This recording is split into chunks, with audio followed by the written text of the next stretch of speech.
Go live. And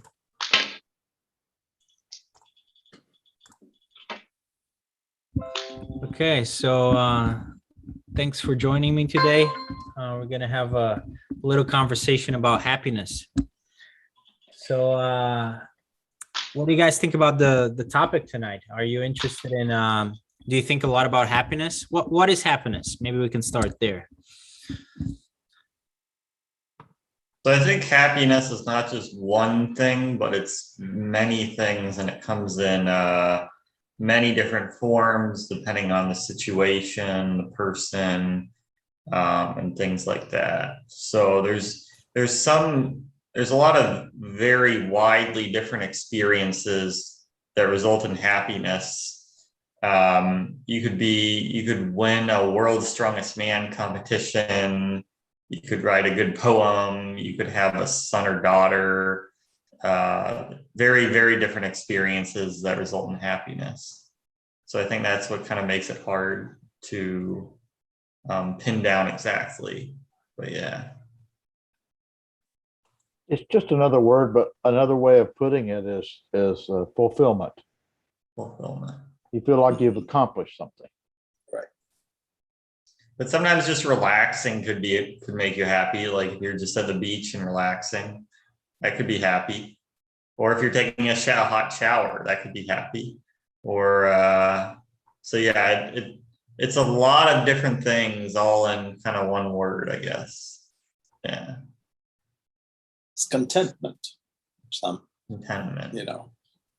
Or if you're riding or if you I don't know, you're riding a motorcycle and you have a thrill, you could call that happiness. I guess it's all kinds of different things. Mm-hmm. You could be happy in a peaceful way, you could be happy in an excited kind of a way. All different sorts of ways you could be happy. You can eat a good meal and be happy. Yeah.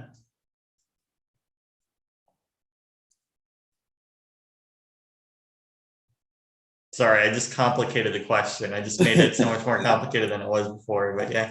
No, it's good. I mean, I think it's a good thing to start the conversation just by seeing what different people think about like what is happiness even, because like you said, you know, it has a lot of different meanings. But can we reduce it to one fundamental meaning, or is it not possible? Is it really different things? I'm not sure we can. In my thinking, different things make different people happy. You know, one person might be happy because they feel like they've accomplished something. Another person might feel happy because somebody's done something for them. You know, I don't know where that dividing line is. I roughly think of it as happiness is when you like the way things are going, whatever those things are, the things that matter to you, I suppose. And it's certainly not a measure of, you know, like your momentary pleasure or elation, things like that. I don't call that happiness. That's something else. But yeah, I guess some things are more short term and others are more long term, right? Yeah. So I guess that's important to bring up. yeah. Yeah, if you have a good meal, that might make you happy in the short term, but maybe not as much in the long term. Yeah. So, But if you know that you can look forward to the rest of your life of having a good meal now and then when you want to, then that'll probably make you happy. yeah. Yeah. So that's the Midas way. thought gold would make him happy. Gold. Yeah. Yeah. I mean, who are the people who talked about happiness? Go back to Aristotle mentioned the word eudaimonia. Don't know if anyone's familiar with that. Yeah, but the Greeks did make some distinctions, right, in terms of what what kinds of happiness there were. So if we go by that, there isn't just one happiness. There are different things that are basically in the general vicinity, in the general field of happiness. But for example, people have been making the distinction. Lots of philosophers made the distinction between happiness and pleasure. I need to say that. Yeah. Right. So both of those things seem to make us content, like you guys were saying, but are they really the same thing? Is it really the same phenomenon Right. at the end of the day? Yeah. I think. Oh, Go sorry. ahead. Go ahead, Michael. I was gonna say, I think it's easier, like things that make us happy in the short term, or like maybe you could call that pleasure. They're easier for us to like for example, candy, right? It's very easy to see that if I eat the candy, it'll make me happy in the next 5-10 minutes, or so yeah, things that are more short term, it's more easy to see that they're making you happy. Right. But things that make you happy in the long term, like exercise, like I don't know, friends and family, things like that, it's not like immediately obvious that makes you happy, because it's more like long term. Mhm. Yeah. I think the one way to really distinguish happiness from pleasure is subject to this notion called habituation. If you have it too often, then it loses its ability for you to derive pleasure from it.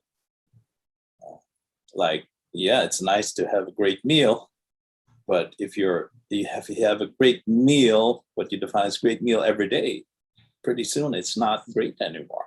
While on the other hand, happiness, I don't think anybody ever tires of true happiness. It occurs to me that you might not even know that it's a great meal Yeah. if you've never had a bad one. Mm-hmm. It's true. Yeah. Yeah. Yeah. And that goes back to Bruno's question. I think, Bruno, you put this in the Facebook chat. Can you really have happiness without sadness? That's an interesting question. Exactly. I don't think you can.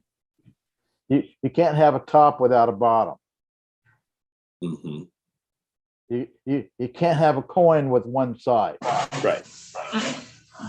Yeah. And I think variety is one of the things people normally require for happiness. And I think we brought this up when we were talking about art, but sometimes sadness is happiness. Because sometimes like a sad song, like we like listening to a sad song. Why is that? Somehow that makes us happy. But yeah. Mm-hmm. Mm-hmm. Yeah.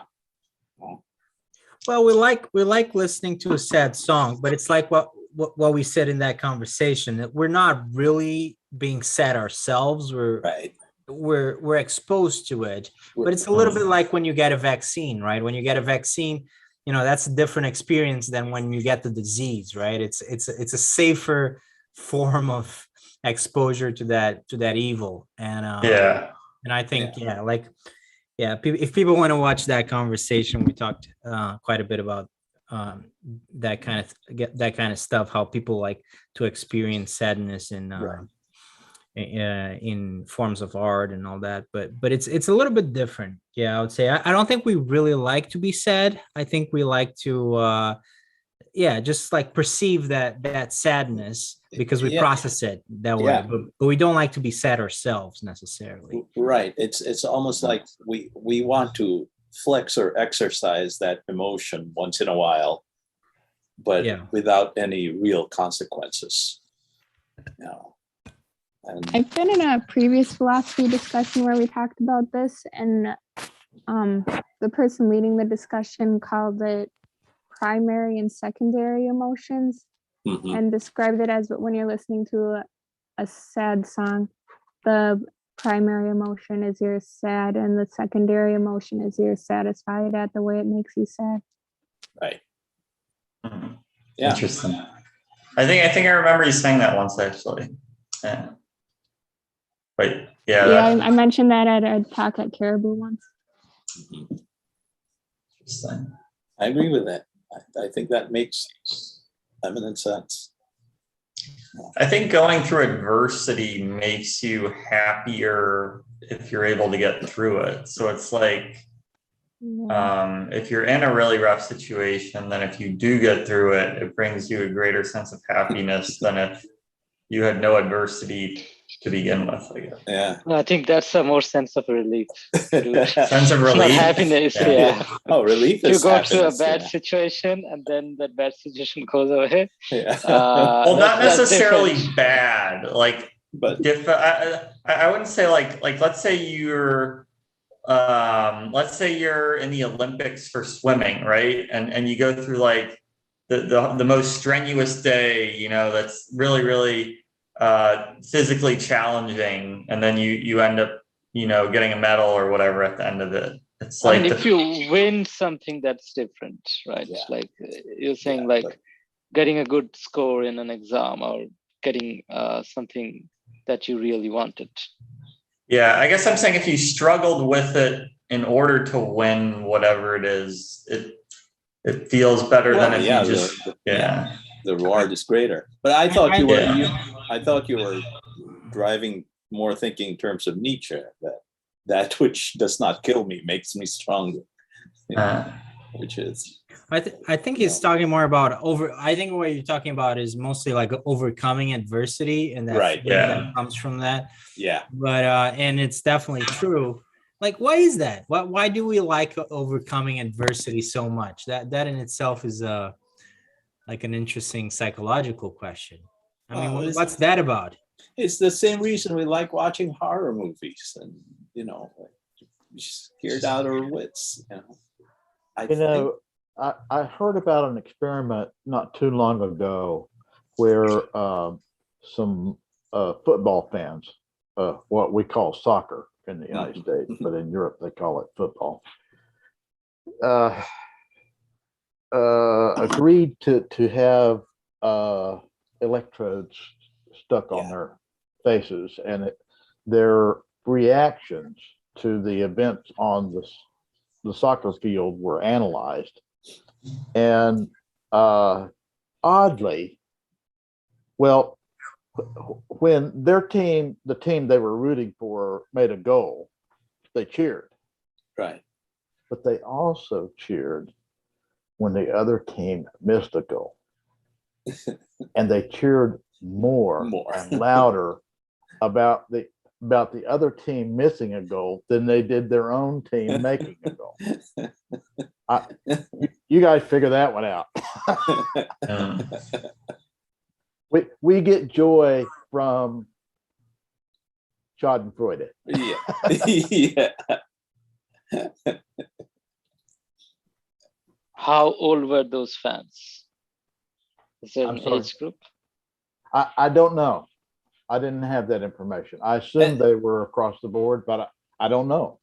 Because I used to be one of those fans. Like when I used to get a lot of enjoyment when the biggest rival team used to lose, but I don't anymore. And I feel Right. like my friends who are in the same age range as me, they don't either. So it's Yeah. like we were in a toxic fan base at a certain point, and we have Right. matured, and it's just like, hey, it's Yeah. just football, you know. It's nothing more than That's a that. good point. The relative ages Yeah. of people didn't. It was not a question that occurred to me. It Right. should have, but I didn't think of it. Yeah, you might be right at that moment, at that age group, which is just exactly what armies need for when they want a group of people to run up and attack a machine gun's nest at the top of the hill. And You know, and just some that type people, of, you know, some people never grow out of it. yeah. You know, Absolutely. I went to my niece's wedding, and I met a guy who was about he was in his mid-60s, Yeah. and within 30 seconds of meeting me, he told me he had graduated from Auburn. And so I'm thinking, have you done anything since?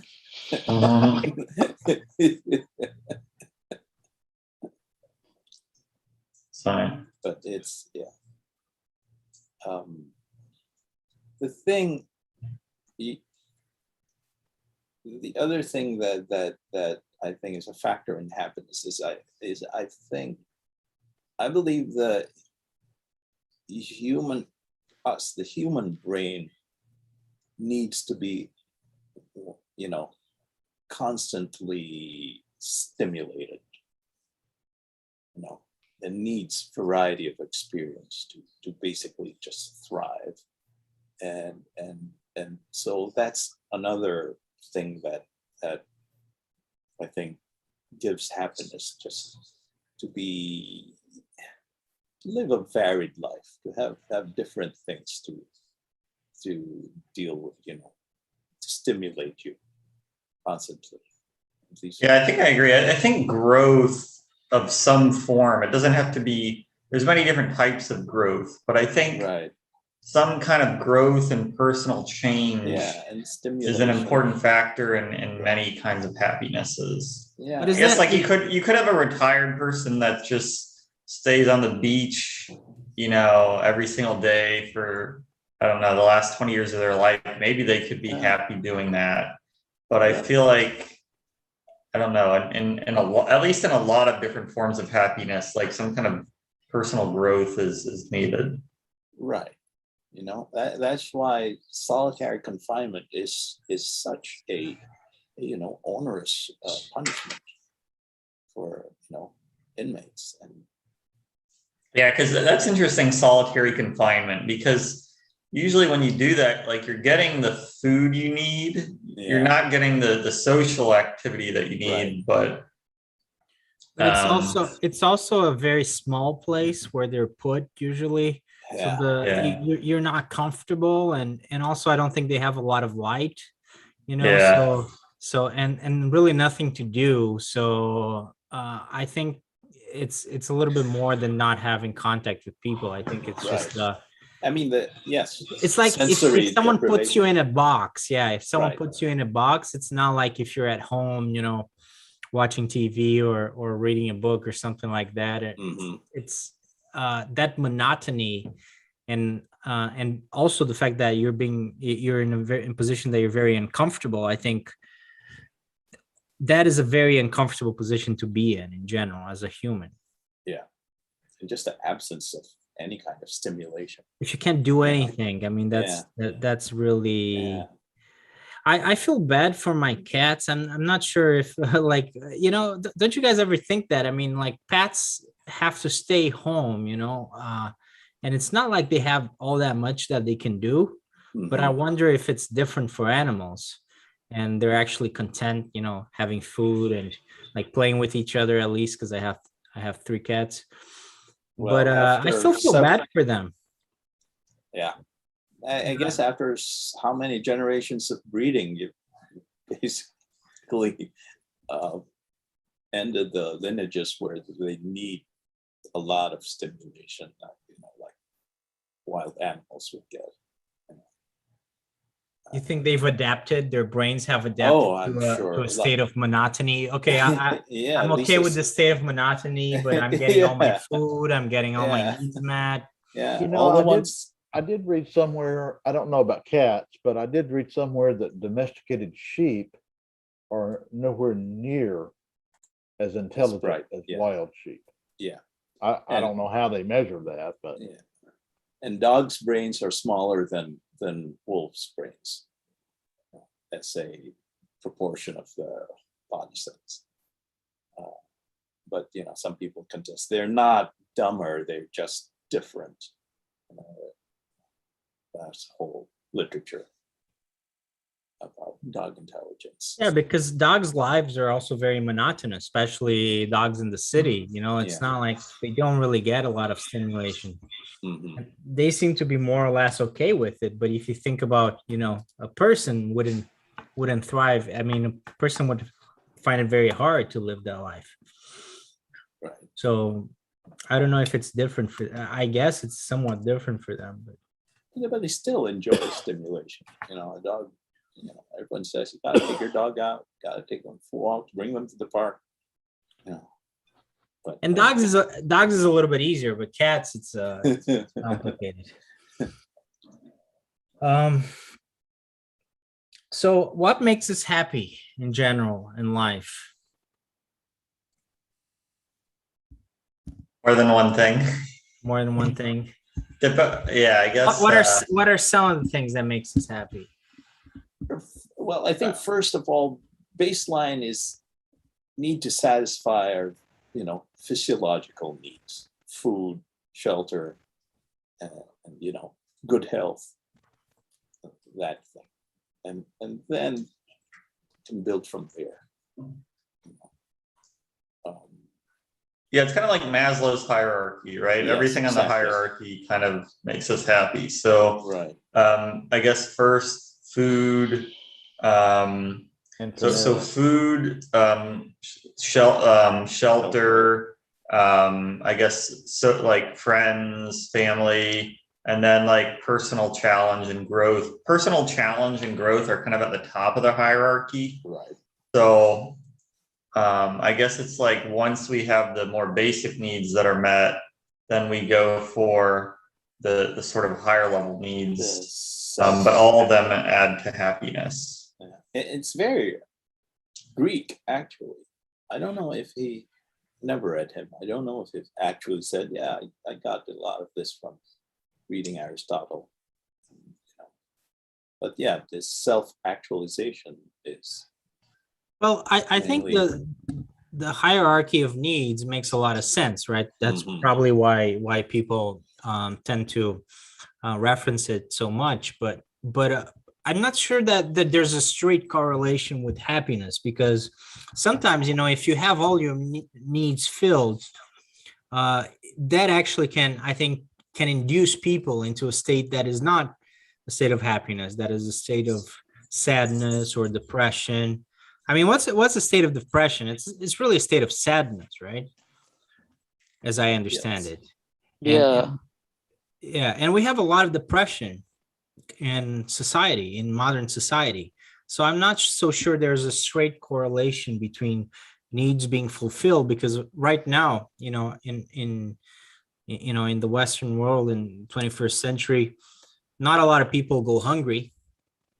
But not a lot of people are homeless. There are unfortunately more people than there should be, but overall, not a lot.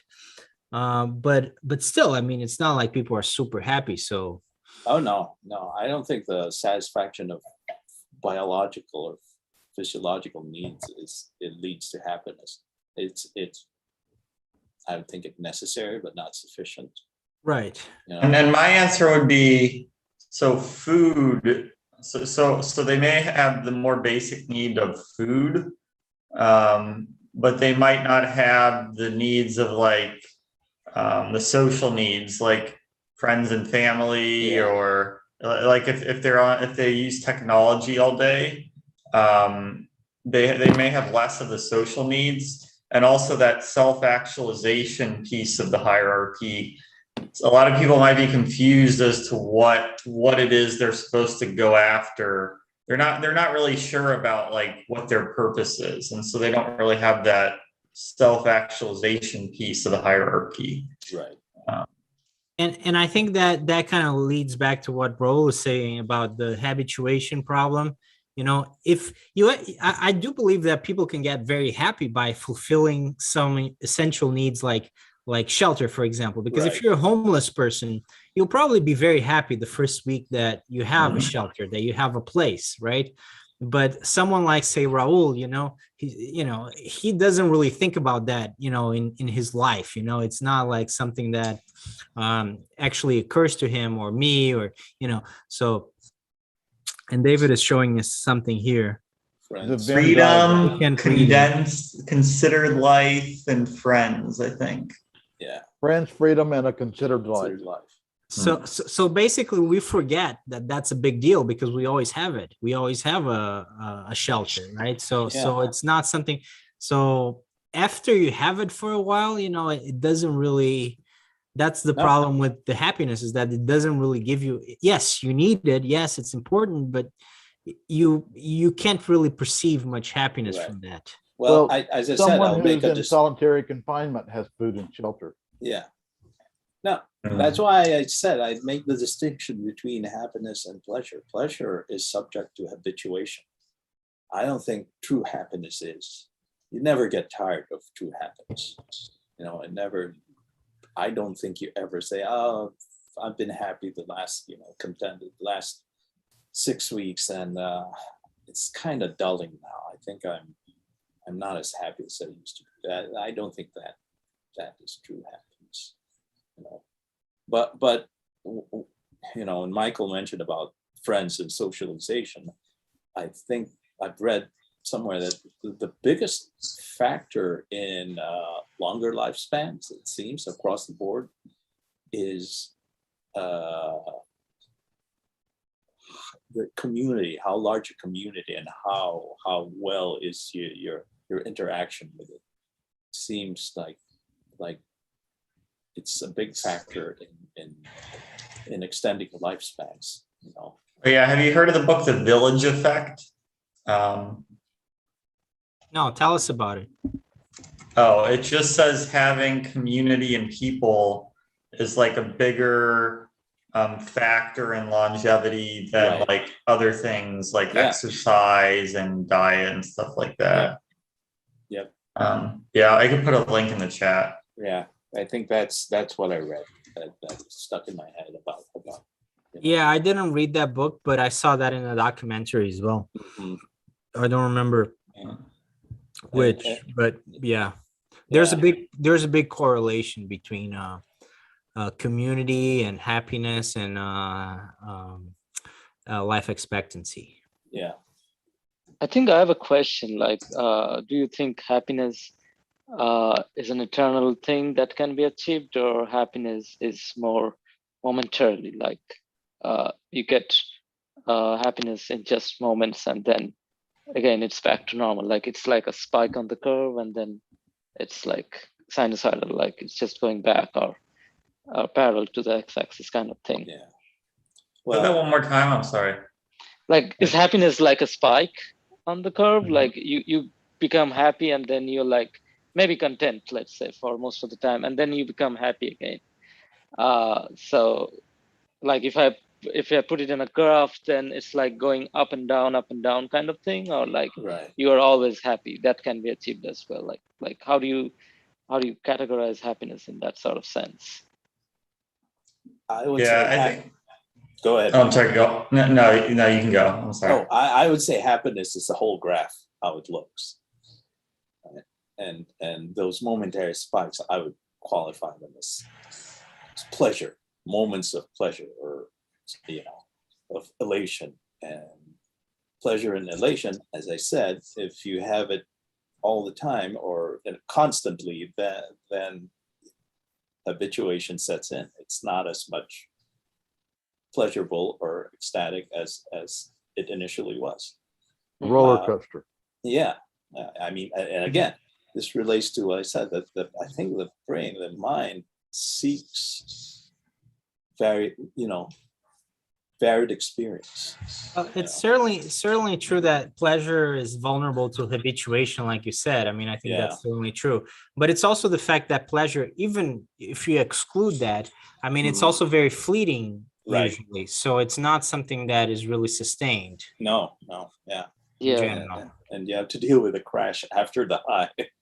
Well, like the people that use drugs, right? I don't use drugs, but a lot of people that use drugs, they say that you feel very happy for a while, but then afterwards you feel very sad. That's like a common effect. So it's not only is it not sustainable, but then you feel sadder afterwards. Right. It's like you borrowed from your future happiness. To get that. Yeah. The way I see, like, if you want to quantify happiness or pleasure, there might be a way to do it, right? It's all chemical reaction, like dopamine, serotonin, oxytocin. So whenever there's an activity that gives you that dopamine hit, you're becoming happy, or you're getting that pleasure. Whenever that activity is gone, you're not getting that dopamine hit, you're not happy. Whenever you're doing that activity for a very sustained period of time, your brain is getting used to it. So you're not Right. getting that dopamine secretion that initially that Yeah. activity was giving you. So you're getting habituated with it. So you have to find somehow to enhance that activity or find a new activity which will give you the dopamine hit. So Right. that's kind of the cycle that will Chasing the continue. dragon. Yeah. Yeah, but there, that's, I think that's more a little bit, that's the chemical, I think the chemical translation of it, but that's a little bit more related, I think, to what we're describing as pleasure, you know, just straight satisfaction, concentrated satisfaction. But I think there's this thing, happiness, like a higher happiness, which is more, a little bit more constant, and it's a little bit more abstract, and it's more sustainable in Well, time. It's more like a state of mind in life, or state of, like a more of a permanent state, rather than the, you know, like the cocaine addict that has the cocaine and is very happy for a little bit, but or has a lot of pleasure for a little bit. That's different from the person who's happy, you know, over 10 years. It's still dopamine. It's just Yeah. being Yeah. induced by artificial means. Yeah. I mean, why then there is a term always we see in the media and everywhere else, chasing happiness, like how to become happy. Like happiness is sort of like nowadays quantified, right? Like, or commodified in a sense, like we are always chasing happiness. So I think essentially we are always looking for the sort of the new hit, unless until you have reached nirvana. In that case, it might be different. Yeah, but I think I've reached a point where I'm not searching anymore for that, you know, spike of elation, or you know, I remember I've stopped really watching sports. Then I started just watching the NBA playoffs off and on, or not really watching it, just following it. I only watched the last game because I became a fan of what's his name, the Milwaukee Bucks. Giannis, because his life story is just so compelling. So I was rooting for him. And I was so happy when they won the championship, and then I really and I thought, oh yeah, I'm gonna be happy. That'll last for about 5 minutes. And true enough, after 5 minutes, saying, "Oh, isn't it great?" Well, yeah, that's fine. You know, I just but I was sanguine about it. I knew that moment of happiness, and it's more vicarious rather than really happy for myself. But to know that when you reach the point that you know that you accept that such moments are fleeting, it's not as disappointing anymore after the moment has passed. You say, "Oh, that's fun to have felt that way for 5 minutes." I think when you have a long-term goal in life, or a high overarching purpose, that's kind of like a more sustainable happiness. Yeah. Like let's say I don't know, let's say you're an inventor and your whole life you keep inventing new things decade after decade. Right. Or if you're like, I don't know, a musician, or you're constantly innovating, like maybe you're an athlete, like when you have some kind of a higher goal to attain, I feel like that's like a more sustainable form of happiness. Right. And yeah, and that's what I think how people translate the notion of eudaimonia. In English, the word that's usually used is flourishing. You're flourishing when you're on this sort of path where you're doing what you would enjoy doing the most, and you feel most productive and most whatever, you know. yeah, I remember watching this video of this mathematician, and there's this one problem that he was like really into, and he worked on it for like 10 years straight. Of course, that's not the only, you know, there's many different areas where you can have something like that. But if you have this higher goal to strive for, it often is a more sustainable form of happiness. Sure. Are you thinking of Andrew Wiles? Yeah. Yeah, and he cried when he solved it. That's what he said. Yeah. Now there's another aspect to this, though, that I think may have merit, is suppose you have a long-term goal to be the first man on the moon, Mhm. and you accomplish that Right. before you're 40. Yeah, now it's what do you do? Then you move on How to do the you- next How do goal. you top that? You move on to the next goal. No. And Yeah, that's why some people that are successful really early in life, they get depressed later in life because it's like they Yeah. had they're like some people that like run a really successful business in their early 20s and they get really rich, but then the rest of their life they don't really do much.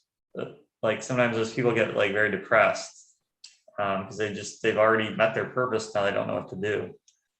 Yeah. I would say they suffer from a lack of imagination. Lack of imagination. Yeah. and in a way, I think this ties back to what I had mentioned in an earlier conversation, Mhm. is that you get a formal education to make a living, Right. but you are self-educated to make a fortune. Mhm. And the fortune is not money. Oh. It's knowledge, Right. accomplishment, understanding. Yeah. That kind of. Yeah. I went to a talk by this guy. He's sort of halfway famous because what he said was after he retired, successful entrepreneurial career or some kind of, I forget. And he felt that he had nothing to do, no purpose in life. And then he figured out, and that's why he's on the speaker circuit, that what you need to do is be outward oriented.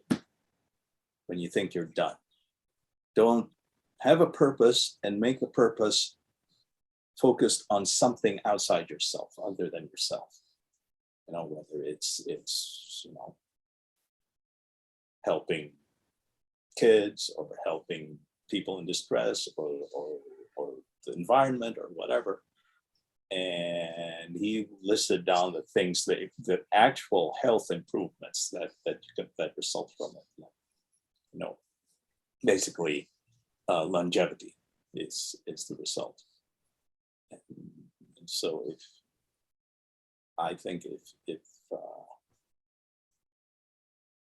if you think that there's no purpose in life anymore, and you mentioned this previously, David, go find one. And I think in some ways, like people today, like technology has kind of made people confused about their purpose. Because like whatever you aspire to do, like you can go on the internet and you can find, 1,000 people that are way better at it than you, right? So like, yeah, a lot of times I feel like people nowadays are confused as to like what it is they're supposed to do. And I feel like if Bruno, if you said, do people appear less happy today than they used to be? I would say not in a lot of respects, but maybe in the respect of like knowing what their life's purpose is, maybe fewer people do, but I don't know. Now, let me make sure I understand. Mhm. When you say people are less happy than they used to be, In certain Or- aspects, not on the whole. yeah. Yeah. are there people who were happy that are not happy now? I think potentially. Some people are more suited to earlier points in history, I think. So yeah, I think it depends on the person, but I wouldn't be surprised if there's a large number of people that would be happier if they lived 50 years ago than today. Did I hear an okay boomer in there? An okay what? Okay, boomer. Okay, boomer. Depends if you're using social media or not. Yeah. Yeah. Well, Yeah. that's right. That's another question that I had. It's if we've become less happy in this age of technology. It's Because yeah. of, This wouldn't be complete if we didn't complain a little bit about technology, you're right. or if I didn't complain a little bit. But what do you guys think? No, My own. go ahead. Oh, I'm sorry. Go ahead. no, go ahead, David. My own personal perspective is that technology is not the thing that makes you happy or sad. Right. Yeah. I don't know. I don't know about that. Why do you say that? Why do you say that? Because, I mean, even though I use technology voraciously, it's not the thing that makes me happy or sad. Maybe it does somebody else, but Okay. not I do. me. I think it certainly makes other people sad, Well, and yeah. it might make other people happy as well. But I mean, you know, the classic example is all these teenage, especially girls, teenage girls that go on social media, feel really bad about themselves, you know, and then start hurting themselves. Yeah. And this has spiked. I understand what social you're media. saying, and I hadn't thought of that. But since you brought it up, the you know, the Facebook thing. Yeah. If Facebook were an architectural firm and they built buildings, would we tolerate every X number of people that come in here are going to get hurt? Mhm. We wouldn't tolerate that. No, We would require that the architect make the building safe. right. Why don't we require that of Facebook? And I think it's because our legislators don't know how. Right. They don't I would understand. agree. They Yeah. don't understand technology. I think you have a point, but at the same time, it's something.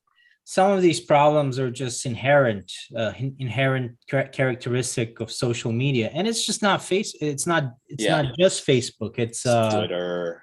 and Instagram and TikTok. Yeah. In some ways, Facebook is not even the worst. You know. Well, the thing of it is that as I understand it, and there's a lot to digest here, is that it's not like there's a group of human beings at Facebook saying, "Oh, this is a good post. This is a good post," and you know, picking out the ones that get featured or listed on somebody else's feed. There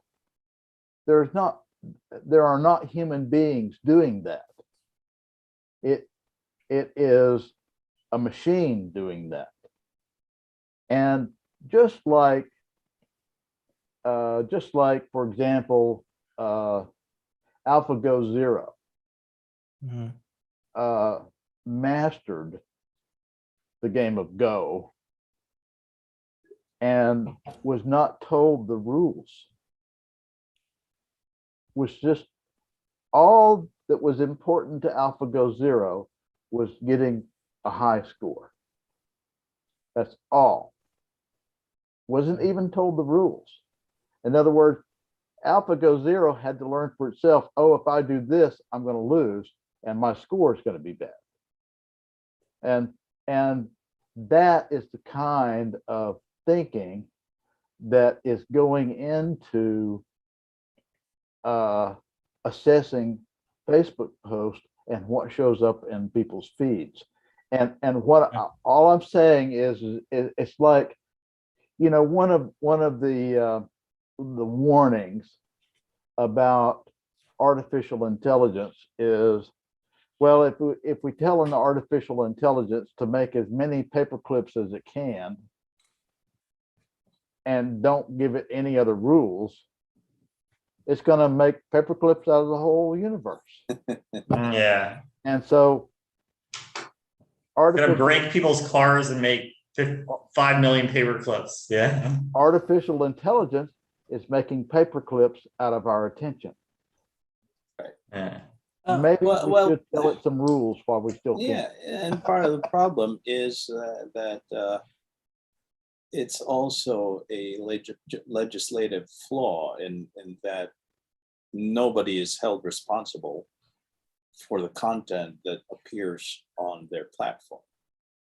You know, Yeah. and that was what was put in the law, passed. I don't know when was that passed. The 1996. Digital Millennium Act or something, and like the TV stations are held responsible. The networks, TV networks are held responsible for what goes on the air on their channels. How come all these companies are not held responsible for the garbage? Comes All of that is true, and there should be more regulation for Yeah. sure. But Yeah. there are also some problems that I'm not really sure they can be fixed because they're just an inherent part of That's true. of technology. Those Yeah. like And- a lot of, for example, a lot of those girls, a big reason why why it's so bad for them. It's because it affects their self-esteem because they have Right. to look at themselves, Right. all the time, which is not something that Yeah. is very normal for humans. And then everybody comments on their physical Exactly. appearance, which Yeah. also not normal for human Well, interactions. Right. So that's an And- example of something that is just part of the structure. In fact, that's why Facebook started in the first place. I think probably everybody here saw the movie, right? Yeah. So the reason why it started is because they wanted to rate girls To rate that- girl. yeah, in co-eds. college, right? Yeah. Which is something that we probably all did at some point when we were kids. But the Yeah. difference is that you do it with a friend, and you talk about it, and nobody else will ever listen to it, right? Yeah. And certainly not the girls that you're rating or that you're talking about, right? That's normal behavior for humans. Humans talk about other humans, especially if you're in school or if you're young, like it's completely a normal part of human behavior, but it's not normal for everybody to know what the other people are rating them. Yeah. That really is not a normal, That's- and that's what we do with likes and dislikes and all Yeah. that. And Yeah. that's Comparison just- all the time. I don't think we can handle it. We're not No. prepared to handle that kind No. of thing. I think it's a mistake for us human beings to let a machine intelligence or an algorithm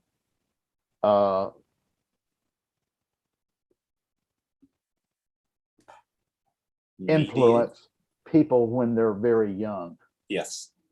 Yeah. instead of us. Yeah. That makes sense? Yeah. Yeah. Well, one thing that I think society probably needs to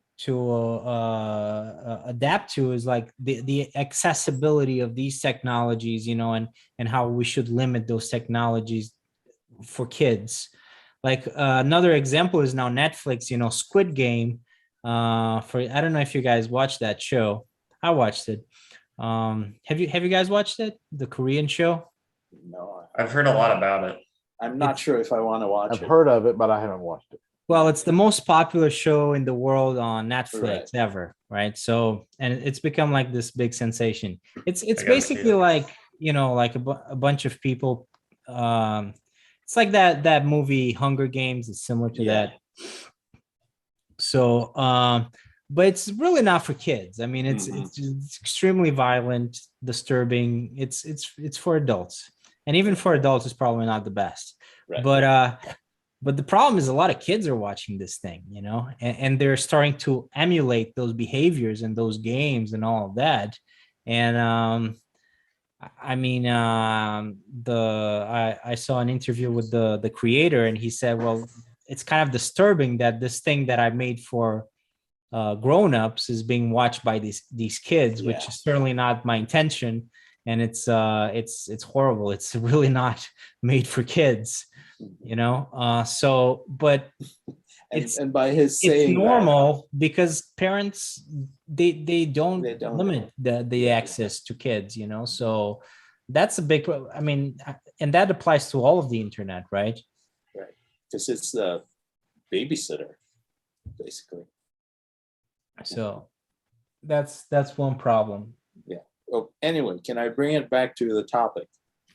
There's Well, there's We're still on the topic, but it's Yeah. it's more central. Yeah, a little more I'll- central, I'll yeah. bring it back more central. more There's cen- still another thing that we need to consider when we talk about happiness is that some people are just naturally unhappy and some people are just naturally happy. And then I wrote somebody who said these people who won the genetic lottery Mhm. And there are others who are born anxious and and just no matter what they do, they'll always descend to that level of that basic level of anxiety. It generally eases up as you grow older, but it never really goes away. And so Yeah. Is it a that's another thing. research of some sort, or Pardon? what is the source? Like, I'm very interested in this topic. It's just your personality. It's just, they say it's just the way your brain is wired. You know. So it's neurological. Yeah, it neurochemistry? is. Now there are people, and I was just reading about this, about transcranial magnetic stimulation. And they put a thing on your head and a directed electromagnetic pulse on certain parts of your brain, and it says it lifts the fog, this fog of sadness for some people when it's targeted at the right part of the brain. It's like a SSRI, you know, without the chemicals. You know, but yeah, there are just some people, and we know some of them. There are two other aspects of that research. Yeah. One is that it knocks people out instantly. And the minute they take the magnet away, they come back. Right. So it's like a switch for consciousness. Yeah, you can do that. Depends where you target the yeah. And it's also, if it's in the right area, Mhm. I don't know where that is, but Sure. can trigger belief without evidence.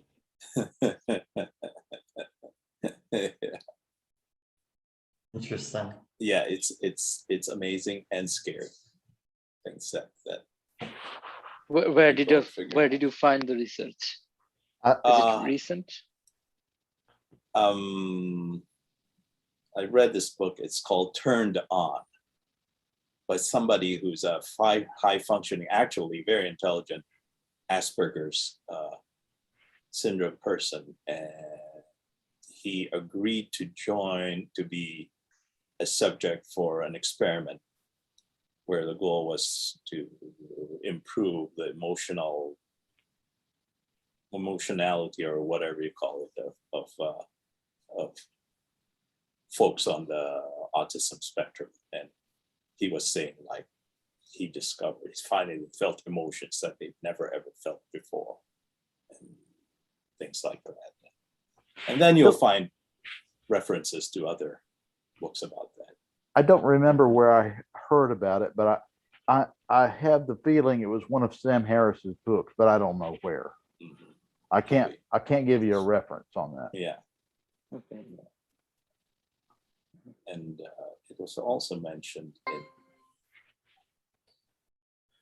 this guy's name. Well, it's hard to say to draw the distinction between someone who's not happy and someone who's not, or someone who's happy and someone who's not happy because of genetics. Mhm.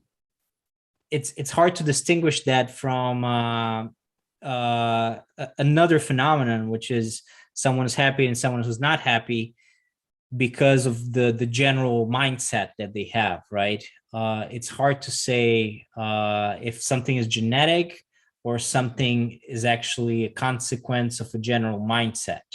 Or some trauma. Right. Or some trauma, yes. Although I think the trauma perhaps is a little bit easier if you dig for it to find it, right? Yeah. But Yeah, yeah, but- it could be there and you don't know it. Yeah. Yeah. But see, trauma, especially, thing that talk about real mental trauma, they say actually rewires the brain. Yeah. It actually changes the configuration of the brain. At least they've found that out with, for example, for PTSD. Okay. I mean, everything's connected. There's really nothing that happens in the mind, I think, that doesn't have something going on in the brain, actual neurology. But So, But yeah, so I get- just I- a complication. so I guess my follow-up question would be, how can we determine, well, is there a general mindset that makes a person unhappy or happy? And if there is, what does that consist of? So I think one important thing, and like I said, I think there's many different things that contribute to happiness, but since we're talking about like technology and how the effect that modern society has on it, I think, sorry for beating this horse dead, but I think the idea of having a purpose is important, or having clarity of purpose. And I think the internet and social media confuses a lot of people as to what their purpose is, because they see like so many different things thrown at them all at once. I feel like that's not our natural state. Like, you know, we evolved to grow up in villages or, you know, smaller groups, and it was kind of a little bit more clear what your purpose was supposed to be. But now if you can go on the internet and see videos about like, you know, 5,000 different things, you're not sure really what you're supposed to do. So I think there's like a little bit of confusion of purpose, and I think that hurts people.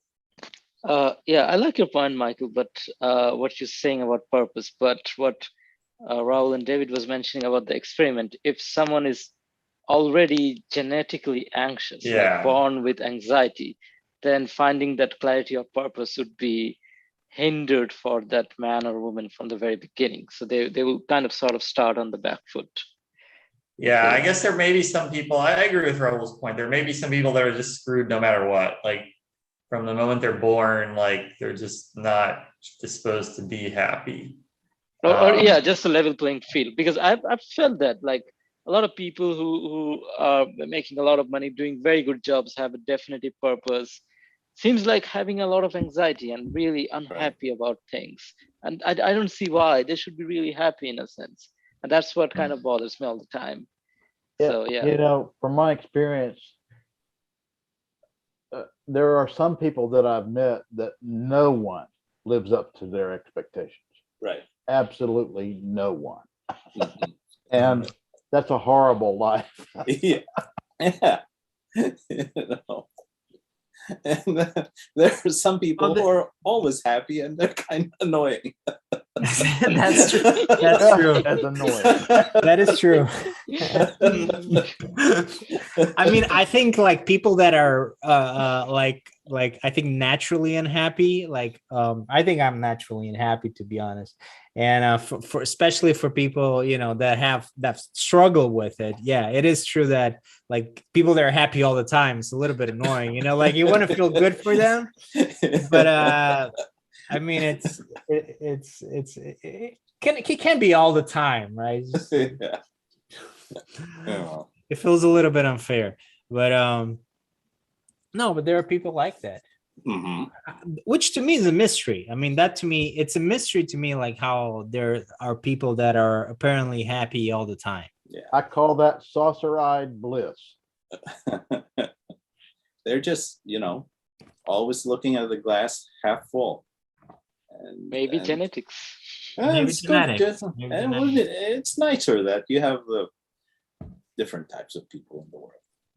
But I agree with I like your point, Mike. I think to me that's a very important point, is the fact that it's very complicated to live, to be a person today, you know, and no one's telling you what to do. So it's like when we lived in a Nobody, smaller yeah. society, it's clear what you're supposed to do. You have to make the huts, you have to hunt for food, like you're told this is your purpose. But nowadays, no one's giving it to you. Where do you go to? You could try to ask your parents, but no one is telling you what that is. So you have to figure it out yourself. Yeah. In a hunter-gatherer, What a novel idea. What a novel idea. Yeah.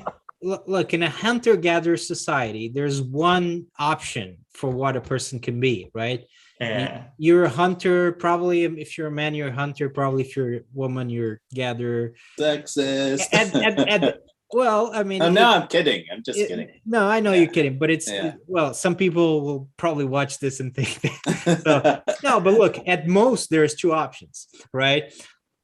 we have like 10,000 options today. And it's true that it's worse today. I think you're right, Michael, because before you were told what to do, kind of by your parents, you know, Yeah. by society, by your parents. Like people were kind of told, well, perhaps you had some options, but you know, especially if you're a woman, for women, they didn't really have that many options. Even for men, you know, depending on your social class, it's not like you had unlimited options, you know. But Yeah. today, it's kind of nice that we can choose from so many different avenues in life. But at the same time, it's like it's kind of crazy that you can't choose from like 10,000 options. It's too much. And I think people that are like that get caught up in all the choices that exist, I think that, yeah, I mean, you're right, you have no purpose. And I think that connection between purpose and happiness is pretty important. But I would just caution to say that there probably are still a lot of people, even just in the United States, for whom their problem is not too many options. The problem is that their options are bad or worse. And Yeah, so you have a lot of options that are not very, most of which are not very good versus like one normal option that everybody does, I guess. Analysis paralysis. Analysis paralysis. Analysis paralysis is a big problem. And then you constantly compare yourself to other people. right.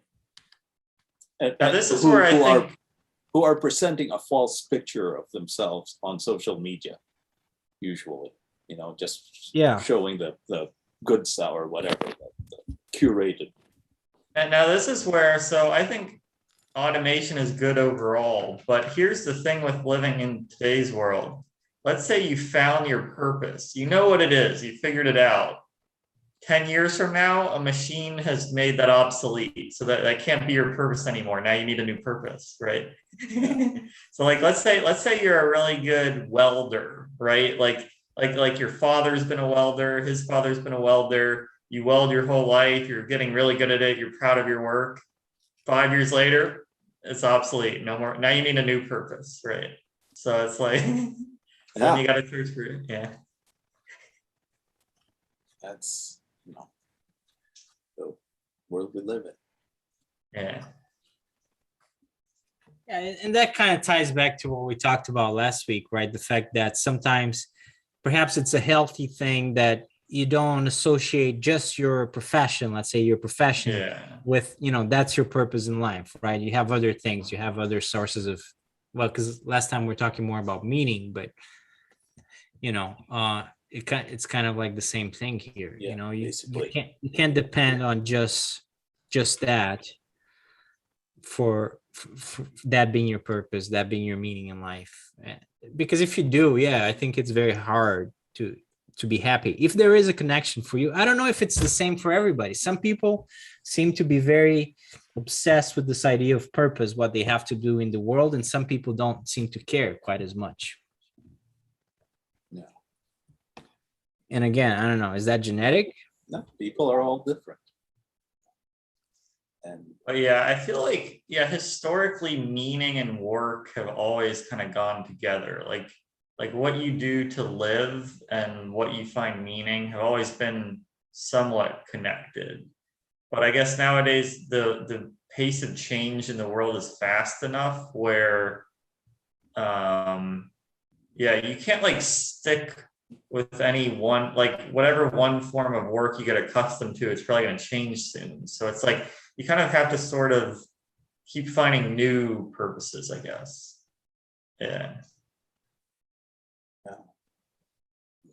I have noticed for myself personally, I kind of go back and forth on whether I really care or think about it. Purpose. Yeah, or like meaning in life. Yeah. Yeah. Yeah, there's a danger of obsessing too much about it. I think usually if you're patient, it'll come to you. just as long as you keep trying different things out, or even just thinking different things out. You think it'll come to you?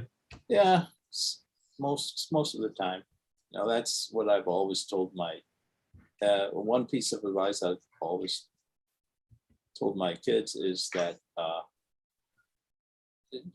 maybe just make sure that you're always working towards a goal.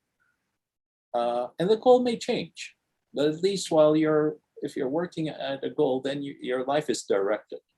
And there's no law that says that whatever goal you picked has to be your goal for life. At least if you're working towards a goal, then you're always moving ahead, finding out new things, learning new things, and who knows, maybe you learn something that, hey, this is much more rewarding or whatever, or lucrative. Right. And yeah, just don't, as long as you're striving towards something, I suppose. Yeah, what if you have 5 goals and you Oh. have to work towards all the goals at the same time, and then you become confused, and then you end up doing nothing. Well, what if you have 10? What if you have 15? I think that's those, if you have a lot of them, I don't think, yes, Well, Yeah, but that's kind of the tragedy. That's kind of the tragedy of life, Yeah. of modern life. yeah. I think one of the most stressful things actually is trying to find a new purpose when your old purpose is no longer relevant. So like you may have one purpose in life, you may have focused on it a long time. And then if the world changes, all of a sudden that purpose may be irrelevant. There might not be a need for it anymore. So then you have to rethink what you want to do. But I remember Andrew Yang talking about this with truck drivers. Like some people have been, truck drivers their whole life, and they know other truck drivers. It's a big part of their identity. They're proud of being a truck driver.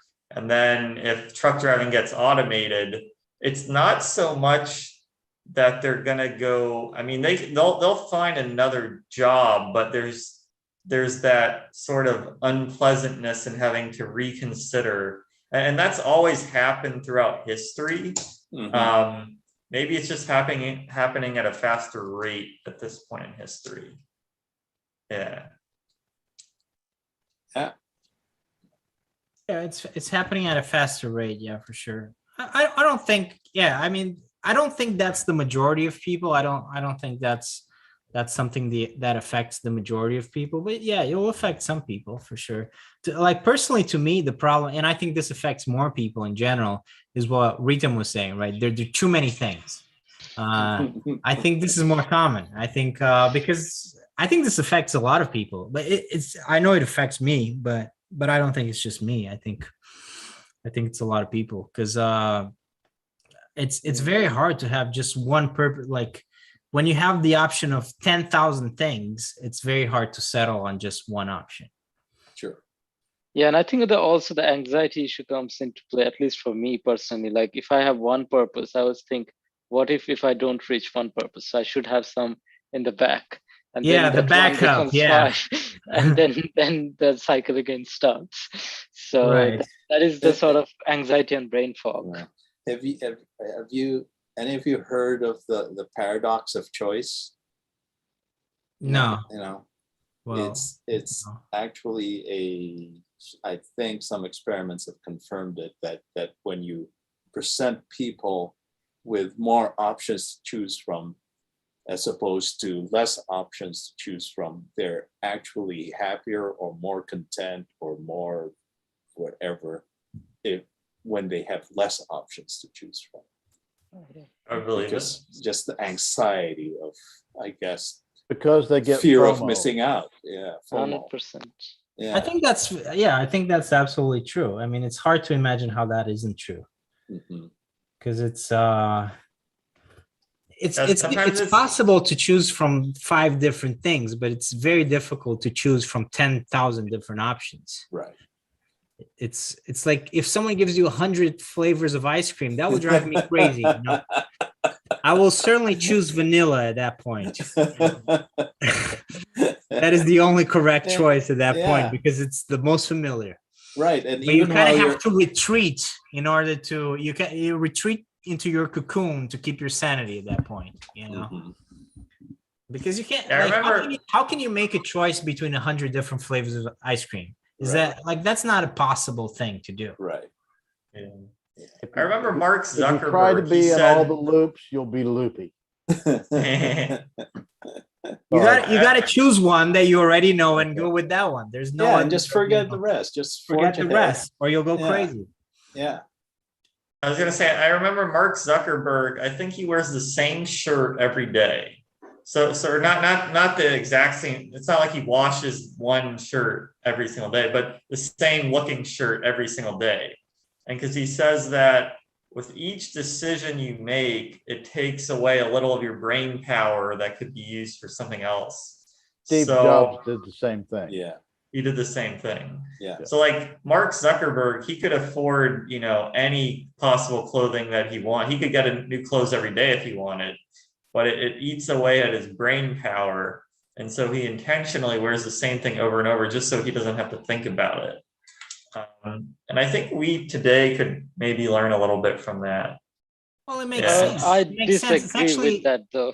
it's not I think- it's well, but it's nice to wear a uniform, right? I mean, it's nice because you know there's one option. Yeah, but people normally shouldn't do that. Like Zuckerberg is weird in that sense of it. And that's No, you- kind of comes Yeah, across I in mean, his I won't products. disagree with that. I won't Like disagree. all these Silicon Valley figures are sort of cultish all the time, like with Steve Jobs and his treatment plans, with Dorsey, with Zuckerberg. Like it shouldn't be the thing. He should have more color in life and he should have more shades.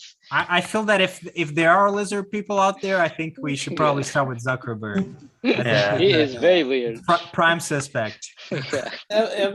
But you know, there are some school districts that where the parents wanted their kids to wear uniforms so that they're spared this anxiety of what they're going to wear, if they're going to be cool, if so and so or whoever is going to look better than they, and yeah. The uniform is an equalizer, right? Because Yeah. because you can create social classes Mhm. just by how what people wear. Yeah, brand names and yeah. Yeah, But, because I some people will be remember able to. telling my daughter when she was in her late teens, no matter what you do, your clothes won't make you cool. But if you work hard and study hard, maybe you can make your clothes cool. Right. You know. Yeah, I did that work with your teenage daughter? No. No, I don't think so. I wouldn't think so. Good try though. Good try. Yeah. Yeah, there's only so much you can do. Yeah, that's You have a daughter, right, Bruno? yeah. Yeah. Someday she'll be a teenager, but I'll just give you a Yeah. warning. They say the hardest part is pre-adolescence. That's when major cliquishness is really, you know, at least for my daughter at her school.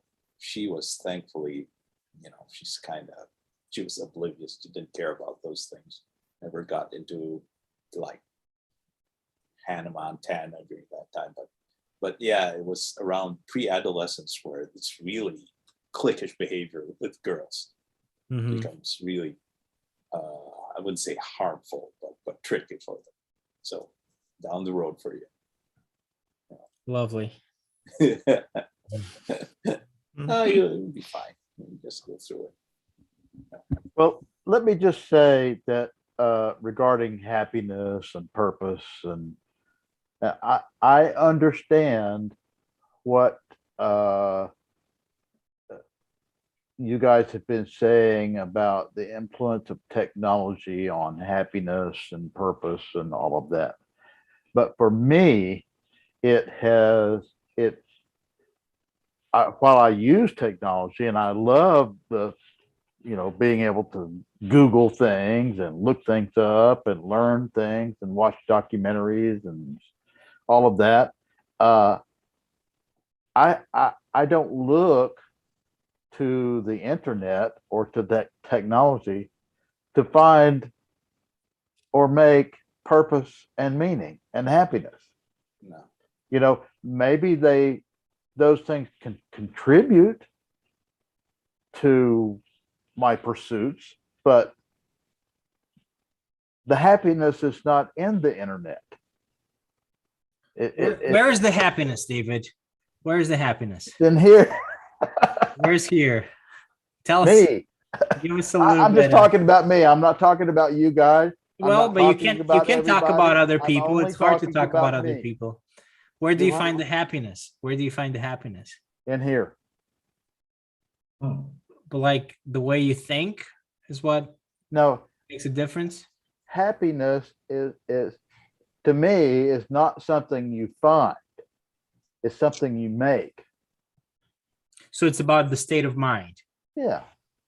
Yeah, but Well, you have to do things to that help Yeah. you attain that state of mind. Like, Well, for that's example, that's another question, right? Like, is Yeah. it an external or internal? Yeah. Maybe we can debate that a little bit. they're both, I think. Well, for me, like doing what we do now contributes to my happiness, you know. And there are certain things I know that if I did, I would be totally unhappy. What would that be? Would that be an external factor or internal factor? Like, because this is an activity, right? Yeah, I don't even know. I don't think you can ever separate, you know. Well, what but you do can't with you how can't stay feel. though, like what we're saying before, like some having a certain state of mind, looking at the Yeah. glass half full or Yeah, the glass half empty, you know. So that is more like an internal thing than an external. Like there are even people that I think we've even had this conversation here, maybe in relation to something different, something else, but the guy in the concentration camp that was able to achieve some degree of happiness by completely ignoring what was outside his control and just focusing on his own state of mind, and he decided Viktor Frankl. Right. Frankel. and he decided to be, I don't know if happy is the word, but you know, he decided to be, you know, more like escape. Now, here's the thing, Helps. even the Jews in the Holocaust, at least they had each other. So at least they were all together. And that doesn't alleviate like any of the horrors that, you know, Hitler did, but at least they were together and they had like a common purpose. Whereas if you're suffering in isolation, I feel like it would be very hard for Viktor Frankl to find meaning in that case. Yeah. I'll let you debate that with Viktor Frankl. Yeah. Yeah, I mean, I think he would probably disagree with that, I imagine, because his argument is that you can decide, you know, regardless of the external circumstances, you can decide what you're going to be like, right? What are you gonna, but regardless of that you know, I think your point is good, but I particularly like what you said about, you know, connection, right? So like if you're detached from other people, I you know, I agree that creates it's very hard to find some sort of meaning, purpose when you're very detached, and as a consequence of that, it's also probably hard to be happy. Because and maybe that's because we're so social, you know, that's how our brain is wired. But a person who's in a desert island will probably find some degree of difficulty in really having purpose and being connected and being happy as a consequence. Yeah. I mean, that's why Tom Hanks started talking to the volleyball. The volleyball, Right. yeah. I was thinking about that. Yeah. Me too. No, isolation is really bad for And even our health. even if you live in a city with a million people these Yeah. days, I mean, some people are isolated, right? Yeah. There's a degree of isolation, even though you live in a city with a million people or more, 10 million. Right. Yeah. In fact, it being in the middle of a million people, none of whom you are socially connected to, probably heightens your feeling of isolation. And I think this actually goes back to having, how we were talking about having a lot of different options. Like when we used to live in tribes, everybody kind of had a similar purpose, right? Maybe some people were more gifted at hunting and others were more gifted at, I don't know, fishing or that. But like there's only a few different purposes you can have. Whereas nowadays, the greater number of options, it also means that it's more difficult to connect with other people because you can have people living like very, very different lifestyles, right? So it's harder to, I guess, relate to them or empathize with them in that case.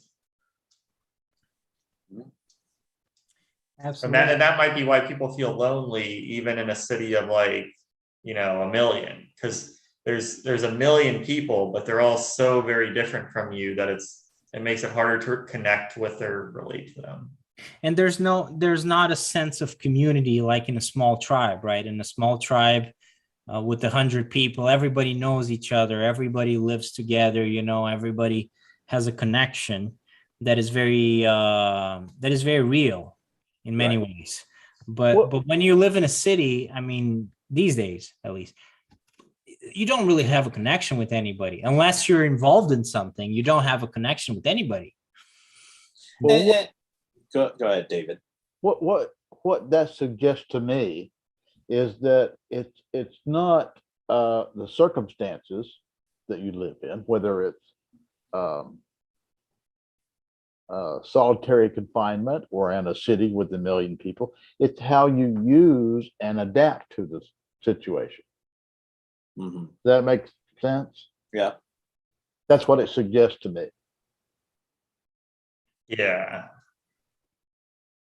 I guess it's easier to connect if there's like a more tight-knit community, I guess, and people live similar lifestyles, have similar issues they're going through. And even, I agree, and even the numbers, I'm just going to give the example of a class. If you go to a class with 10 people, you'll start making connections very fast with those 10 people. But if you go to a class with 500 people at university, it might be hard to connect with anybody. Because your seatmate changes at every lecture.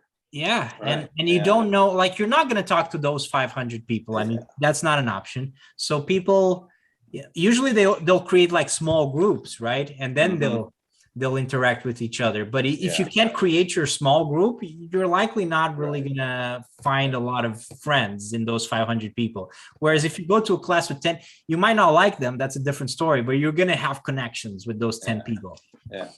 And the other thing about cities, why it's so much easier to get isolated as opposed to in a traditional foraging society or band, is you can satisfy all your, let's say, economic needs in a city on an impersonal basis.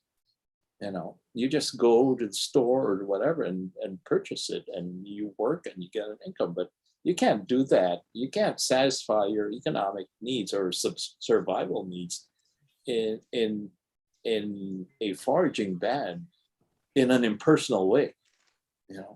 You have no choice but to be social, because if you went on the hunt and did not catch anything today, you have to rely on your neighbor sharing what they caught with you, because and in the future, when they are the ones who are unlucky in the hunt, you have to share with them, or you all will die eventually. And it's almost like it's built in the economic system that you have to make personal connections back then, and it's not really that necessary. Yeah, and that's one of the really interesting things. So you could view this as a positive or a negative of modern society.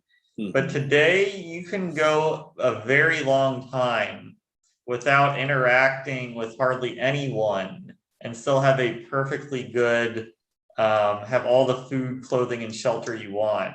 Yeah. Like, so Yeah, like this is really interesting. Like my last job, I never met in person a single person. I was telling Bruno this. So I used to work for one Isn't that company. crazy? That's a crazy Yeah. story. I mean, just think about this. This could never possibly have happened previously in history. So I worked for one company at first, and I went in the office before COVID, worked with all them in person, right?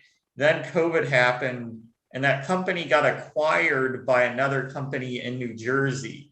So I worked with people from New Jersey for almost a year, all through Zoom meetings. I never met a single person I worked with in person. Right. And that job provided my salary, and I could use it to get food, rent, everything that I needed. Like you have self checkout at the grocery store, so I could just go to the grocery store, don't have to talk to anybody. I'm literally like not, I could literally not talk to anybody and have all my basic needs met. So on the one hand, it's good because I don't have to depend on other people. But then on the other hand, and maybe this is just our fault, but like you don't have to depend on anybody for stuff, so it reduces, I guess, the amount of just social connection that people choose to have. So yeah. Well, it's the amount of social connections is a positive thing. It seems like it seems very clear that it's a positive thing because we go back to those studies and communities that have still, they're usually small communities and they have strong ties.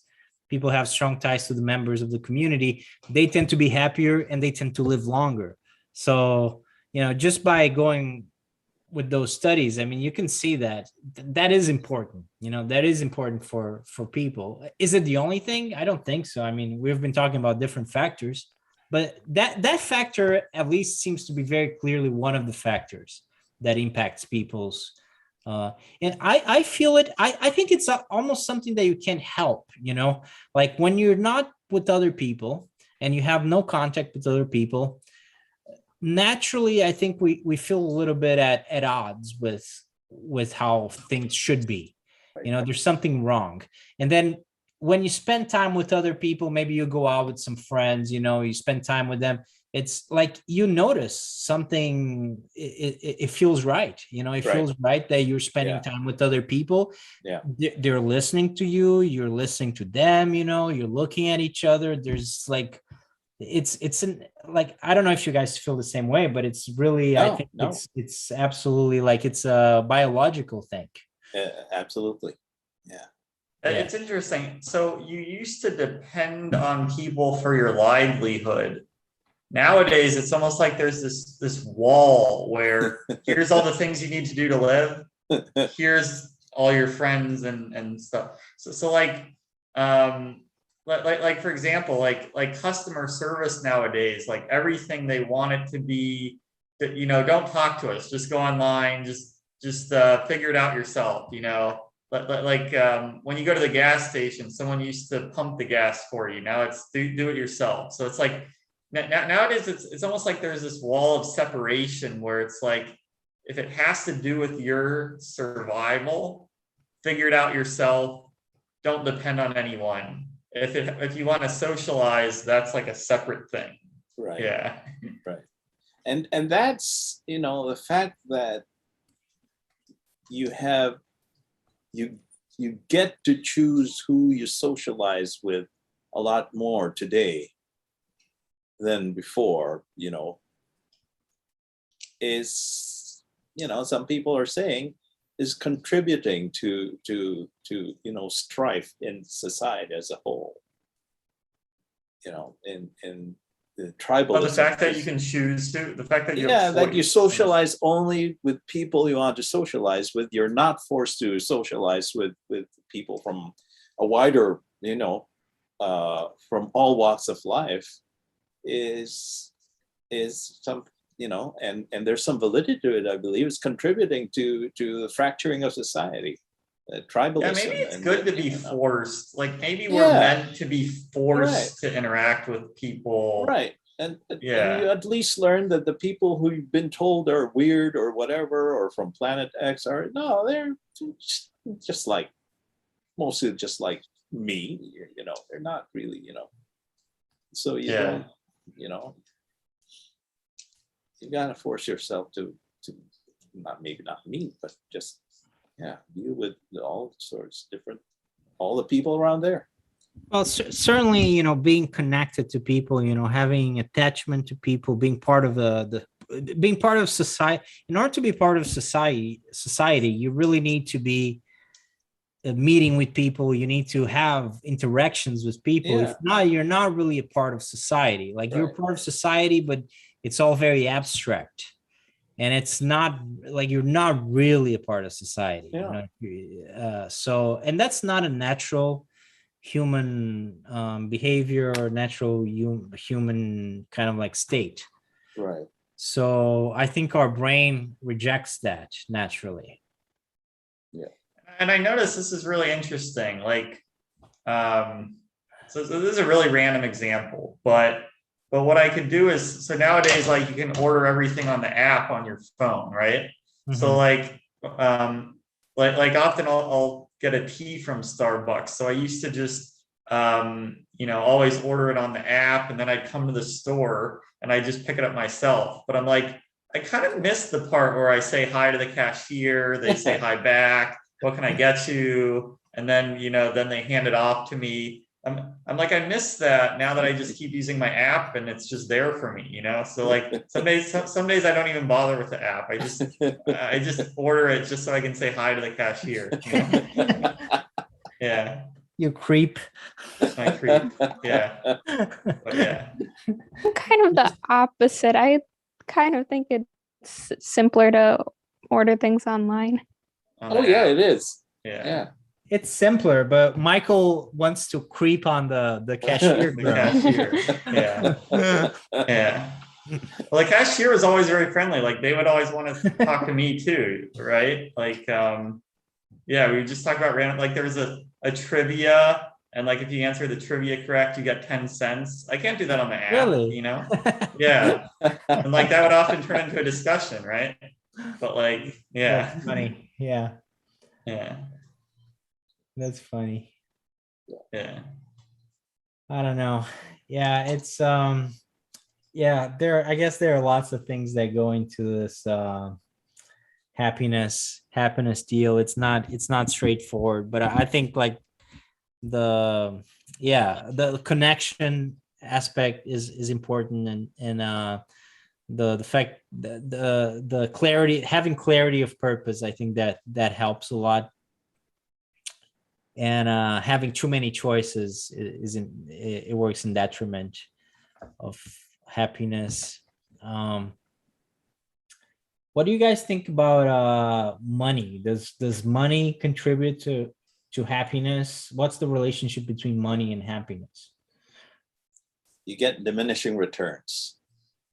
That's what I think. So it's From just like at the box office. Yeah, first, Sequels in box office. the first 10,000 or the first $20,000, and then the next after that, and the next after that. But then you get habituated to a certain level of money, and then suddenly you're not happy anymore, and then you want more again, and have lots of millionaires are unhappy. I think money can't buy you happiness, but money can get rid of a lot of the problems, in that Right. sense, unhappiness. Yeah. So Yeah, money can make things a lot. I think the conveniences of money help out, but not the extravagances. So like not having to worry about the rent, not having to worry about putting food on the table, not having to worry about the bills, health insurance, all that. Not having to worry about that can be a huge relief. Yes. But the extravagances, like getting a Ferrari, yeah, I'm not sure if that That's- helps as much. that's Well, fleeting. One thing that I think of is driving from where I live to Atlanta in a Ferrari. The difference between driving in a Ferrari and driving in a Volkswagen is insignificant. compared to not Yes. having a car at all. Yes. Mhm. Yeah. Well, a Ferrari is really more just like a toy. It's not even a car, really. A toy. Well, it kind of is, like you don't really buy a Yeah. Ferrari because you want a car. And it's probably Yeah. uncomfortable to be driving in it for 2 hours. It probably is, but it's not really the purpose of the Ferrari. Yeah, no. It's at that point, yeah, because like nobody buys a Ferrari because they want to go to work with the Ferrari. I mean, it doesn't happen. So But even it's then, a toy. It's an expensive toy. People that buy Ferraris, a lot of the times they collect Ferraris. That's a Right. big thing with Ferrari owners. In fact, there are lots. I don't know if you guys know this. I think it's the only brand in the world, but there might be others like Ferrari. But you cannot buy a lot of the Ferraris. You cannot buy them. yeah, Like you can't just go and say, I want to buy this Ferrari. You have to buy an entry level Ferrari, and then you become part of the Ferrari club. And then Really? and then you get access Yeah. to other Ferraris. Like you need to climb the ladder. the ladder, yeah, the Ferrari ladder. It's like it's not like you go and I want to buy the F50. No, that doesn't work like that. It's more I like think it's a collector's club. That's I why think I'm my saying company. it's not for it's not a working class car. It's more like a status symbol, an expensive toy. That's what that is. Yeah, they do it intentionally, like with Rolls Royce or even Paganis. Like they want to kind of limit the supply line so that there is always a very high demand. So I think that's similar, might be with watches also. Yeah, Like I don't personally get watches because we have phone nowadays, but then people like to collect watches and they get a lot of happiness from collecting those watches. yeah. And it's so- watches are the same thing. Yeah. A lot cheaper, but yeah, it's the same thing. You're not going to get a Rolex to see the time. Yeah. $100,000 to look at the time. No, I mean, it doesn't make any sense. Right. A lot of people know. What I'm saying is that appreciate the craftsmanship. Like a lot of car collectors really like the engineering that goes into Ferrari. And that's why they are collecting Ferraris. Or a lot of times people who like watches like the way the mechanical watches are made. So that sort of thing. I even have a friend. I'm not going to say who he is, but I have a friend who has like a nice watch. His watch doesn't even work. And he can't be bothered to fix it, like he doesn't care because he doesn't really, uses it. He doesn't use it to look at the time, So he told me, it doesn't make any sense. Why am I going to spend money fixing it? I like the way it looks. Yeah, mechanical watches you need to have them overhauled every 4 or 5 years, and it costs a pretty penny to get them overhauled. And it's it's a hobby. it's a different thing. It's about the It's just collecting. another thing that you can pour your money in for pleasure if you derive pleasure from it. Then. But I agree. I kind of like I distracted us from the conversation, but I think you're right. That like those luxury items, I can't imagine that brings you any extended happiness, It's fleeting. lasting happiness. Yeah. But it's true. It's true that if you can solve some problems, money problems, maybe that frees up your energy for other things. Yeah, like if you're about to get evicted from your apartment, money will go a long, long way Yeah. for someone like that. Yeah. Yeah, it'll probably make you happy, but more Yeah. in the sense of relieved, right? Relief. Yeah. Yeah. Right. You have less things to worry about, which of course makes you happier. Yeah. Helps you get Like- well. Having a lot of control, like just having a lot of money, something like that. Yeah. Yeah. The- Yeah. The problem perhaps is the habituation thing that you're talking about, Raul, because if Yeah. you're used to not having to deal with those problems, Yeah. you'll probably develop other problems Well. that you have to deal with, right? Right.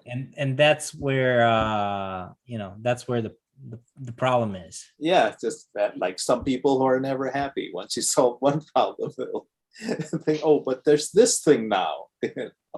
Well, I mean, And- because if yeah. you think about it, like if you don't have to pay any more bills, if you don't need to Mhm. worry about rent or mortgage, if you don't need to worry about you know, the things that most people worry about.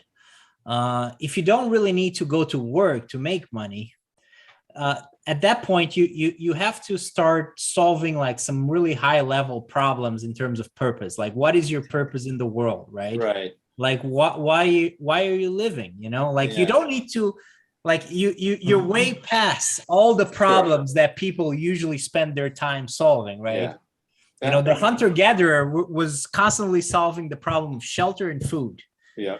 You know, Yeah. the person today usually solves similar problems, maybe not quite as low as that, but you know, a little bit higher in the scale of the hierarchy of needs, but still pressing problems.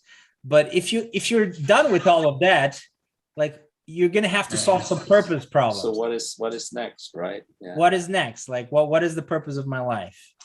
That's why Elon Musk and Jeff Bezos are thinking about outer space, right? Because, like, and I'm not saying it's a bad thing, but basically it's like you have all the money for everything you need. Now you need to figure out, like, what's my higher purpose going to outer space, getting on Mars, you know?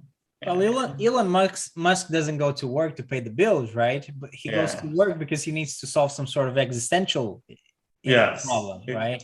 Exactly. So rich people create their own problems because they're humans, Yeah. right? Yeah, I think like, It's probably This- not possible as a human to live with no questionings. I'm sure with the variety of diversity of people out there, given how diverse people are, there probably are some, Oh, okay, but yes, not, but not a lot of I them. was talking in Yeah. general. In general, yeah. Yeah, But I'm Yeah. sorry, Michael, I interrupted you. go ahead. oh no, it's all good. I forgot what I was gonna say, but Sorry. I don't think it was that important. Yeah, it's like, oh, I don't have any problems. That's my problem. You know? Well, that could very well be a problem. Yeah, you know. Well, I think there's always the problem of social acceptance. So I don't know if some people are, like, more okay with sort of being on their own, doing their own thing. But as no matter how much money you have, you always have to try to be able to relate and connect with the other people in the society, right? So you kind of always have a task, assuming that you want to connect with other people, right? Mhm. But, like, you have to learn about their problems, what they're going through, what you can do to help with it. Right. So yeah, that always kind of creates a problem, in my opinion. Anyways, Otherwise you're just this guy with tons of money, but you don't connect or relate to anyone. Mhm. Yeah, And I don't think you'll be happy for long yeah. if you're, isolated like that. yeah. Anyways, well, thank you for the conversation about happiness. Hopefully we touched on some things that you guys found interesting, and whoever watches this finds interesting. Do you guys have any things that you'd like to talk about still before we finish up? I think we hit on a lot of really interesting things about, like, how modernity might reduce our happiness in some ways. Like, we shouldn't paint an overly negative picture of modernity, right? It's done amazing things for us, right? You know, but just to look at the aspects in which it may, like, reduce our happiness, I think we hit on a number of interesting points. So yeah, I might rewatch it on YouTube. Yeah, whenever I find myself saying, oh, what an awful time to live in, I just ask myself, would I want to live in some other era in history? I don't think so. No. Well, I mean, we have problems. I mean, it doesn't. I don't think we need to apologize for complaining about. Right. I think we actually weren't complaining all that much. I mean, Yeah. there are you know, we all agree that there are problems with modernity, like you said. Like, I mean, it's Yeah, we're- not that we're being pessimistic. I mean, No, that's we're just being just- realistic. You assess the problems, And Yeah. just- exist, and they that's are our real. topic, so, yeah. Yes, Exactly. but Yeah. it's, of course, there are good things about Yeah. the times we live in as well. You know, it's, but yeah, I mean, and it's Harari talks about this. I talk a lot about Harari. I'm sorry, but yeah, I really like those books, Sapiens and Homo Deus. Yeah. But I think he makes a good point. I remember in those books that you know, it's not because we're better off now materially that we're happier. You know, it's that correlation is not a direct correlation. You know, perhaps the hunter gatherer, you know, even though he didn't have access to advanced healthcare, he also doesn't need to worry about if he has healthcare coverage, you know. So that makes life easier, you know, like the correlation between those two things, you know. The life of the hunter gatherer person was a lot more simple, even though it was perhaps the life expectancy was a lot shorter. So that correlation is not as straightforward as that. Just what's the life expectancy? Those people are going to be happier. That's not a real correlation. So you want to know one book that I think I would really recommend? I haven't read this book yet. I'm waiting for it to come on in the library. I'm on a wait list. But there's a book called A Hunter-Gatherer's Guide to the 21st Century. Have any of you heard of it? That sounds up my alley, man. Yeah. Let's It's- read it. I think we it's- should do a book club for that one, just based on the Yeah. title alone. Yeah, Yeah. that sounds very interesting to me. But yeah, he talks about like modern food, like modern parenting, like all these aspects of modernity and how it differed from how we used to do it. And Right, like, from yeah. and from how Homo sapiens did it for the better part of 200,000 years until the Yeah. last 10,000 or something. Yeah, Yeah. I mean, it's what we've evolved for. Oh, David, did you just write down the book? I did. Would highly recommend it. Yeah. Okay, I'm gonna check it. Just gonna check it out. Maybe we should do a book club on that one. Maybe. Yeah, so maybe it'll be kind of improved in some ways, but on the flip side of that, backtracked in other ways. Possibly. Yeah. Hunter-gatherer's guide to living in the And it's always going to be we've improved our material fortunes to a certain extent, you know, even in terms of I guess wealth distribution and just material well-being. I mean, in comparison to the I guess the dark days of capitalism in the 19th century, I mean, we've also improved on that. And like materially, we're better off, even though there are problems. There are still problems of wealth distribution and poverty and all that. But the quest for happiness, a lot of it is like an existential quest as well, because it's so related to a quest for purpose. Mhm. And so it's not just about material things.